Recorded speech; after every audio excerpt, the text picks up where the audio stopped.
दफा नामांकन भरेंगे। तो 20 जनवरी को बीजेपी के नए अध्यक्ष के नाम का ऐलान हुआ। पीएम मोदी, राजनाथ सिंह, अमित शाह प्रस्तावक होंगे। तो देखिए, नामांकन में कई मंत्री बनेंगे प्रस्तावक। ये बड़ी खबर आपको बता रहे हैं। पीएम मोदी, राजनाथ सिंह, अमित शाह होंगे प्रस्तावक।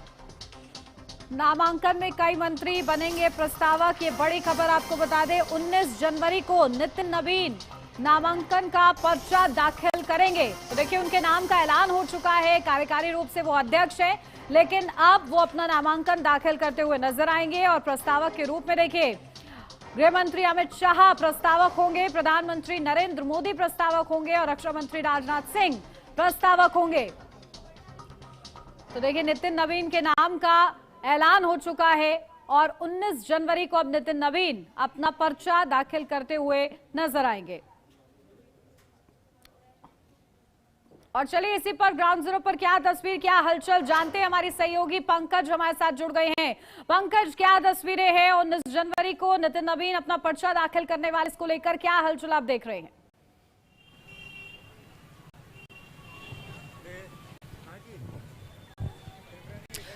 बिल्कुल देखिए उन्नति, क्योंकि अगर देखा जाए तो बिल्कुल सही जिस तरीके से आप जानकारी दे रही थी कि 19 तारीख को नामांकन दाखिल करेंगे। हालांकि उनके विरोध में कोई नामांकन दाखिल नहीं होगा, वो अकेले रहेंगे। इस दौरान प्रधानमंत्री नरेंद्र मोदी भी प्रस्तावक के रूप में उनके साथ में मौजूद रहेंगे, अमित शाह भी रहेंगे। लेकिन ऐसे में देखिए 20 तारीख को वो तस्वीर साफ हो जाएगी जब बीजेपी को राष्ट्रीय अध्यक्ष मिल जाएंगे नितिन नवीन। क्योंकि आपको बता दें कि जो नितिन नवीन है वो बिहार में जिस तरीके से लगातार वो जीतते आए हैं, वो विधायक रहे हैं लगातार। 2006 से अगर बात करें, एक नई जिम्मेदारी उन्हें मिली थी और इस जिम्मेदारी को लेकर भी उन्होंने कहा था कि हालांकि जो जिम्मेदारी उन्हें अभी तक मिली है सभी को बखूबी उन्होंने निभाया है। अब क्योंकि बड़ी जिम्मेदारी राष्ट्रीय अध्यक्ष की उनको मिलने जा रही है, ऐसे में देखिए क्योंकि 19 तारीख को जब नामांकन करेंगे उस समय पर भी बीजेपी अपना पूरे तरीके से शक्ति प्रदर्शन यहां पर दिखाती हुई नजर आएगी। लेकिन बैठक में यही निर्णय लिया गया है कि 19 तारीख को नामांकन होगा, 20 तारीख को पूरे तरीके से तस्वीर जो है वो साफ हो जाएगी।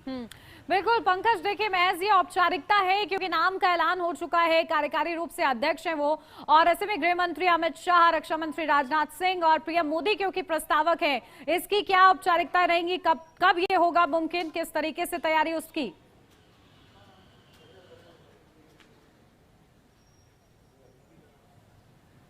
देखिए उसको लेकर भी लगातार अगर बात करें उन्नति, तो उसको लेकर तैयारियां भी चल रही हैं। और आखिरकार क्योंकि जब प्रधानमंत्री नरेंद्र मोदी पहुंचेंगे, रक्षा मंत्री राजनाथ सिंह पहुंचेंगे, गृह मंत्री अमित शाह पहुंचेंगे, प्रस्तावक के रूप में उनके साथ में रहेंगे, तो ऐसे में तमाम तैयारियां जो है वो पहले से ही हो चुकी है। अब जो सिर्फ इंतजार इस बात का है कि जिस समय पर नामांकन करने के लिए वो जाएंगे उस समय पर कितने लोग उनके साथ में रहेंगे, क्योंकि प्रस्तावक के रूप में ये तीनों तो रहेंगे, लेकिन दूसरी तरफ एक शक्ति प्रदर्शन भी यहाँ पर बीजेपी अपना दिखाती हुई नजर आएगी। क्योंकि देखिए बहुत जल्द ही कई राज्यों में चुनाव भी है और ऐसे में राष्ट्रीय अध्यक्ष को लेकर तमाम जो नाम थे वो सामने आ रहे थे। हालांकि आपको बता दें कि नितिन नवीन को लेकर जो कयास थे वो काफी पूरे तरीके से संभावना बनी हुई थी कि वही राष्ट्रीय अध्यक्ष के रूप में चुने जाएंगे। इसको लेकर नाम भले थे, लेकिन बैठक में अंतिम मोहर जो है वो लगी चुकी है। अब बैठक के बाद में पूरी तस्वीर ये भी साफ है कि वो अकेले नामांकन वो जो है वो दाखिल करेंगे, उनके खिलाफ कोई नाम नहीं होगा। तो बीजेपी पहले से अपनी रणनीति ये तैयार रखती है, देखिए उन्नति, कि आखिरकार किसे चुनना है, किसी भी तरीके से अंदरूनी कलह नहीं होनी चाहिए, सबके साथ में ही मिलकर पूरे तरीके से काम होना चाहिए। यही वजह है क्योंकि नितिन नवीन जो कि बहुत अच्छी छवि के भी हैं और आखिरकार बीजेपी हमेशा ये कोशिश करती है कि एक अच्छी छवि के इंसान को अपने पार्टी में जो है वो आगे बढ़ाने की कोशिश करती है। और हमने देखा भी है किस तरीके से नितिन नवीन का वर्चस्व है, किस तरीके से उन्होंने काम किया, चाहे बतौर विधायक। देखिए आप 19 तारीख का इंतजार रहेगा पंकज, बहुत शुक्रिया आपका तमाम जानकारी के लिए। तो देखिए लगातार चर्चा इसी को लेकर कि आखिर राष्ट्रीय अध्यक्ष के रूप में अब क्योंकि 19 तारीख को पर्चा दाखिल करेंगे। और अब खबरों में बढ़ेंगे आगे। आजाद भारत में पहली बार प्रधानमंत्री कार्यालय का पता बदलने जा रहा है। अब तक रायसीना हिल पर बने साउथ ब्लॉक से काम कर रहा प्रधानमंत्री कार्यालय जल्द ही नए पते पर शिफ्ट होगा। नए संसद भवन से चंद कदम दूर विजय चौक के नजदीक बने नए प्रधानमंत्री कार्यालय को सेवा तीर्थ का नाम दिया गया है। हालांकि जब नए सेंट्रल विस्टा प्रोजेक्ट के तहत नए पीएमओ की कल्पना की गई थी तब इसे एग्जीक्यूटिव एनक्लेव कहा गया था, लेकिन फिर इसका नाम सेवा तीर्थ रखा गया है। इस नाम के पीछे प्रधानमंत्री नरेंद्र मोदी की गहरी सोच है। जहां 2014 में जब उन्होंने देश की कमान संभाली थी तब उन्होंने स्वयं को प्रधानमंत्री के स्थान पर प्रधान सेवक कहा था। नए प्रधानमंत्री कार्यालय का नाम सेवा तीर्थ रखने के पीछे भी यही सोच है कि प्रधान सेवक का स्थान सेवा तीर्थ में है, जहां 145 करोड़ देशवासियों की सेवा के लिए दिन रात 365 दिन अथक परिश्रम वैसे ही किया जाएगा जैसे पिछले एक दशक से हो रहा है। इस एक ही परिसर में सत्ता के 3 बड़े केंद्र देखिए, प्रधानमंत्री कार्यालय, कैबिनेट सचिवालय और राष्ट्रीय सुरक्षा परिषद सचिवालय होंगे। इन्हें एल&टी कंपनी ने करीब 1189 करोड़ से बनाया है। कैबिनेट सचिवालय सितंबर 2025 में ही सेवा तीर्थ 2 में शिफ्ट हो चुका है। राष्ट्रीय सुरक्षा सचिवालय पीएमओ के शिफ्ट होने से पहले ही नई बिल्डिंग में आ जाएगा। तो नॉर्थ ब्लॉक और साउथ ब्लॉक को संग्रहालयों में बदला जा रहा है। यह दुनिया के सबसे बड़े संग्रहालयों में से एक होगा। इसका नाम भी युगे युगीन भारत संग्रहालय रखा गया है। तो चलिए इस सेवा तीर्थ में क्या कुछ खास है, ग्राफिक्स के जरिए आपको समझाते हैं और क्या किस तरीके से, क्योंकि पीएमओ कार्यालय का पता बदलने वाला है, कब बदलने वाला है, क्या इसकी खूबियां हैं, चलिए ग्राफिक्स के जरिए एक नजर डालेंगे इस पर। जहां लगातार क्योंककि चर्चा देखिए हो रही है, क्योंकि आजादी के बाद से ही ये किस तरीके से साउथ ब्लॉक में रहा है। तो कैसा है सेवा तीर्थ, पहले आपको वो बताते हैं। करीब 1189 करोड़ रुपए की लागत से इसे बनाया गया है और टेक्नोलॉजी के साथ इसे लैस किया गया है। कई सुविधाएं इसमें बढ़ाई गई हैं। सुरक्षा के लिहाज से ये बेहद खास है। तो पूरा परिसर 2.26 लाख वर्ग फुट में फैला हुआ है। तो इसकी किस तरीके से जो सीमा है वो किस तरीके से बड़ी है वो हम आपको बता रहे हैं। सबसे सुरक्षित और आधुनिक दफ्तरों में से एक ये सेवा तीर्थ है, जिसमें 3 बड़े कार्यालय आप देखिए आने वाले समय में होंगे। तो डिजाइन में भारतीय कला और सेवा के भाव को इसमें उकेरा गया है, क्योंकि प्रधानमंत्री अपने आप को प्रधानमंत्री के साथ साथ सेवक की भूमिका में वो हमेशा खुद को बताते आए हैं। इस लिहाज से भी यह अहम हो जाता है। तो पीएम का निजी कक्ष और सेरेमोनियल रूम भव्य बनाए गए हैं और इसे बहुत ही सुंदर तरीके से, आकर्षित तरीके से और सुरक्षा से लैस बनाया गया है। तो ये सेवा तीर्थ की खूबियां हैं। तो यहाँ विदेशी राष्ट्राध्यक्षों और अंतरराष्ट्रीय जो मेहमान आएंगे उनके लिए भी जगह है। नए पीएमओ को लेकर देखिए किस तरीके से यहाँ पर खास व्यवस्था की गई है। तो लगातार इसी को लेकर कि सेवा तीर्थ आखिर कितना सुंदर होगा वो हम आपको बता रहे हैं और इसकी लागत क्या है वो भी साथ के साथ हमको आपको समझाने का प्रयास कर रहे हैं। तो देखिए अब आपको की ग्राफिक्स के जरिए बताते हैं कि सेवा तीर्थ में क्या क्या है। जहां सेवा तीर्थ में पीएमओ का कार्यालय और साथ ही सेवा तीर्थ 2 में कैबिनेट सचिवालय और इसी के साथ सेवा तीर्थ 3 में एनएसए ऑफिस होगा। तो ये तस्वीर होगी, यानी कि कुल मिलाकर 3 बड़े कार्यालय यहां पर सेवा तीर्थ में नजर आएंगे, जिसमें से एक हो जाएगा पीएमओ। और सेवा तीर्थ में देखिए बड़ी तैयारी क्योंकि इसको लेकर भी की गई है कि वहां पर सुरक्षा को और ज्यादा चाक चौबंद किया गया है और इसीलिए यहां पर तैयारियां इस लिहाज से की जा रही है कि इसको जब शिफ्ट किया जाए तो उसमें कोई भी अव्यवस्था नजर ना आए। और इसी के साथ देखिए अब खबरों में बढ़ेंगे आगे, जहां लगातार बात कर रहे थे कि किस तरीके से अमेरिका ईरान तनाव के बीच, क्योंकि ये बड़ी खबर आई कि अमेरिका के समर्थन में आई ईरानी सेना, ईरानी सैनिक ने वीडियो जारी कर ट्रंप को समर्थन दिया है और ईरान को तानाशाही से मुक्त कराने की अपील की है। तो लोग और सेना आपके लिए तैयार है, ये ईरानी सैनिक की ओर से कहा गया।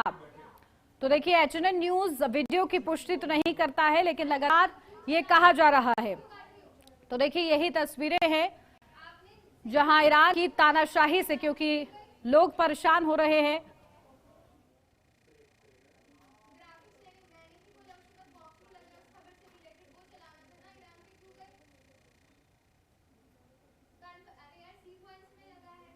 तो देखिए वीडियो जारी कर ट्रंप को समर्थन दिया है। अमेरिका ईरान तनाव के बीच ये खबर जो कि हमने आपको बताई है। हालांकि इस वीडियो की देखिए एचएनएन पुष्टि नहीं कर रहा है।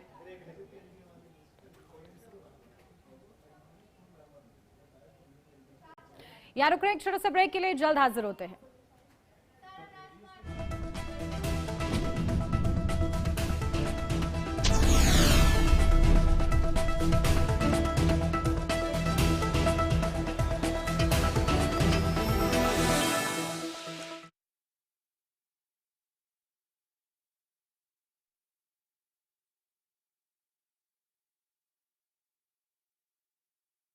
पेट के रोग भी हमसे यानी राहु और केतु से कम नहीं होते। आ जाएं तो जाने का नाम ही नहीं लेते। इसीलिए 16 खास आयुर्वेदिक जड़ी बूटियों से बना पेट सफा अपनाइए। पेट सफा, हर रोग दफा। 16 जनवरी से देखिए हमारी फिल्म राहु केतु आपके नजदीकी सिनेमा। मुल्तानी घोका कॉफ सिरप, इसके तुलसी जैसे गुणकारी तत्व तुरंत असर दिखाएं और खांसी को कहें गुड बाय। मुल्तानी घोका कॉफ सिरप। क्या आप दुबले पतले कमजोर हैं? आपकी सेहत नहीं बनती, भूख कम लगती है, वजन नहीं बढ़ता? दरअसल मेन बात खाना पीना खाना नहीं है, मेन बात है खाया पिया लगना। और अगर खाया पिया लगेगा ही नहीं तो आपकी सेहत बनेगी कैसे? इसलिए हमारी संस्था सन्यासी आयुर्वेदा ने एक ऐसी दवा का निर्माण किया है जो कि आपके लिवर, आपके पाचन तंत्र को दुरुस्त करने का काम करती है, ताकि आप जो भी खाएं उसका पूरे का पूरा निचोड़ आपके शरीर को लगे, आपकी भूख बढ़े, खाया पिया सही से लगे, नया खून बने, हड्डियों में जान आए, वजन बढ़े और आप मोटे तगड़े खूबसूरत पर्सनैलिटी के मालिक बन जाए। सिर्फ 655 रुपए की पूरे 1 महीने की दवा होती है और आप इसे घर बैठे 011-45454545 पर फोन करके दवा मंगवा सकते हैं। जब हर तरफ खबरों का शोर हो, जब सच और अफवाह में फर्क ना हो, तब एक चैनल उठता है सवालों की रोशनी लेकर, आपके हित की आवाज बनकर। HNN न्यूज, जुनून सच दिखाने का। जब सत्ता सवालों से कतराए, जब मुद्दे धुंध में छिप जाए, तब जरूरी है कि ऐसी आवाज जो शोर नहीं प्रहार करे। देखिए प्राइम टाइम प्रहार मेरे साथ, सोमवार से शुक्रवार सिर्फ HNN न्यूज पर।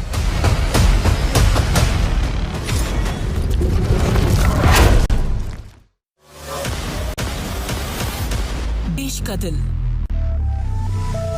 राजनीति का केंद्र और खबरों का सबसे बड़ा मैदान।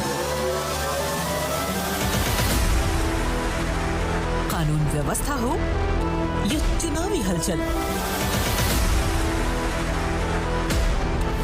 सरकारी फैसले हो या शहरों का बदलाव, पूर्वांचल से लेकर पश्चिमी यूपी तक, योगी राज की हर खबर सबसे पहले और बिल्कुल सटीक।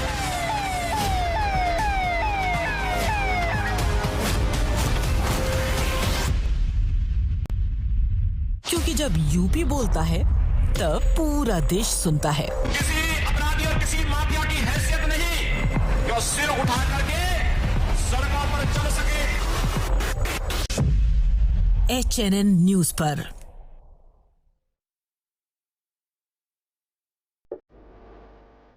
जहां हर खबर है पहाड़ों की तरह खूबसूरत और हर मुद्दा है उतना ही दमदार। चार धाम यात्रा हो या बारिश का, पहाड़ों की सुरक्षा हो या सरकार के बड़े फैसले, हम बताएंगे आपको हर वक्त हर खबर के साथ। नई उत्तराखंडी, नई आवाज, खबर उत्तराखंड, HNN न्यूज पर।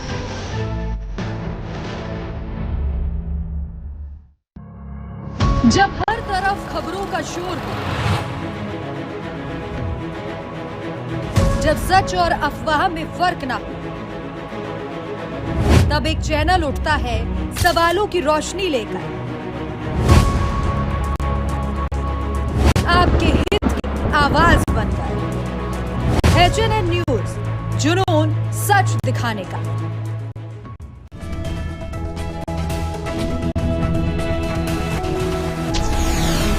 इस मीटिंग में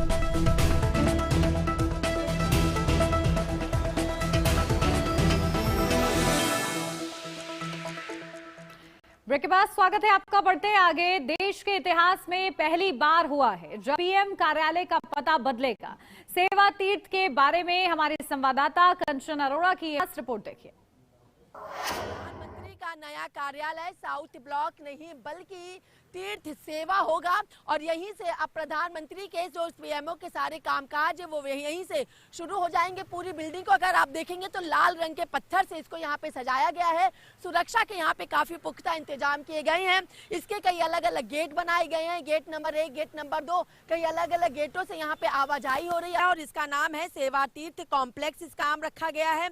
और वहीं कैबिनेट सचिवालय और राष्ट्रीय सुरक्षा परिषद सचिवालय के लिए डिजाइन किया गया है। ये 3 के लिए अलग अलग बिल्डिंग है तीनों के लिए। और जबकि अगर बात कर ली जाए तो प्रधानमंत्री कार्यालय जिन बिल्डिंग में शिफ्ट होगा उसका नाम सेवा तीर्थ है। इसमें मॉडर्न वर्क स्पेस और शानदार सेरेमोनियल कमरे हैं जो सेवा की थीम को दिखाते हैं। पीएमओ के शिफ्ट होने के साथ ही एक युग का अंत हो जाएगा। वहीं अगर बात कर ली जाए तो इसको लॉर्डसन एंड टूब्रो ने 1189 करोड़ रुपए की लागत से बनाया है और ये 2,26,203 वर्ग फुट में ये पूरा का पूरा पीएमओ का जो कार्यालय है ये फैला हुआ है। प्रधानमंत्री कार्यालय से खाली होने के बाद साउथ और नॉर्थ ब्लॉक को एक पब्लिक म्यूजियम यानी युगे युगीन भारत संग्रहालय में भी बदल दिया जाएगा। यानी कार्यालय का कामकाज चलना यहीं से शुरू है। अब ऐसे में देखना होगा कि 1947 यानी आजादी के बाद जो एक युग का अंत अब 2026 में हुआ है और ये युग का अंत एक पीएमओ कार्यालय के नए पते के साथ हुआ है। प्रधानमंत्री नरेंद्र मोदी पोंगल के अवसर पर केंद्रीय मंत्री एल मुरुगन की दिल्ली स्थित आवास पर आयोजित कार्यक्रम में शामिल हुए। उन्होंने वहां लोगों को शुभकामनाएं दी और गौ सेवा की। उन्होंने कार्यक्रम को संबोधित किया और कहा कि ये पर्व आप सबके साथ मनाना मेरे लिए सौभाग्य की बात है। पीएम मोदी ने कहा कि ये पर्व खास तौर पर किसानों के प्रति आभार प्रकट करने का अवसर है जो अपनी मेहनत से पूरे देश का पोषण करते हैं। एल मुरुगन के घर पर HNN की संवाददाता कंचन अरोड़ा पहुंची। देखिए किस तरीके से वो बातचीत करते नजर आई हैं और क्या कुछ खास रहा है, इस रिपोर्ट के जरिए देखिए। साउथ का सबसे बड़ा फेस्टिवल पोंगल भी पूरे देश में मनाया जा रहा है। इस वक्त मेरी मौजूदगी केंद्रीय मंत्री एल मुरुगन के आवास पर है। यहाँ पर खुद प्रधानमंत्री नरेंद्र मोदी इसी जगह पर पहुंचे थे। कई तरीके से जमीनी तौर पर इन सारी चीजों को जोड़ा जाता है। पोंगल को कहा जाता है किसानों से जुड़ा, मिट्टी से जुड़ा हुआ ये चीज है। वही यहाँ पे अगर आप देखेंगे तो गौ माता है जिनको खुद प्रधानमंत्री नरेंद्र मोदी ने यहाँ पे अनाज खिलाया था और एक वैश्विक त्योहार बन चुका है पोंगल। ये बात प्रधानमंत्री नरेंद्र मोदी ने कही और प्रधानमंत्री नरेंद्र मोदी पहुंचे, उपराष्ट्रपति CP राधाकृष्णन पहुंचे, बीजेपी के राष्ट्रीय कार्यकारी अध्यक्ष नितिन नवीन और कई केंद्रीय मंत्री, चाहे हम बात कर ले राम मोहन नायडू या फिर जी किशन रेड्डी का जिक्र कर ले, कई ऐसे सांसद, कई साउथ के जो कलाकार हैं वो लोग भी यहाँ पर पहुंचे और चारों तरफ आपको यहाँ पे एक अलग ही धुन दिखाई दे रही होगी। पूरा का पूरा अगर आप देखेंगे तो इसको यहाँ पे खूबसूरती के साथ सजाया भी गया है और कहा ये भी बातें प्रधानमंत्री ने कही कि अन्नदाता के मेहनत, धरती और सूर्य के प्रति आभार का ये भाव है। तमिल संस्कृति से जुड़े कार्यक्रमों में हिस्सा लेना सच में एक बहुत सुखद अनुभव रहा है। तमिलनाडु में मुझे 1000 साल पुराने गंगई कोंडा चोरपुरम मंदिर में प्रार्थना करने का सौभाग्य मिला। वाराणसी में काशी तमिल संगमम के दौरान मैं जुड़ा रहा। जब मैं पंबन ब्रिज का उद्घाटन करने रामेश्वरम गया तो मैंने एक बार फिर तमिल विरासत की समृद्धि और महानता को देखा। वीडियो जर्नलिस्ट निकांत के साथ में कंचन अरोड़ा, HNN न्यूज, दिल्ली। और इसी के साथ इस बुलेटिन में बस इतना ही। खबरों का सिलसिला आगे भी जारी रहेगा। बने रहिए HNN न्यूज के साथ।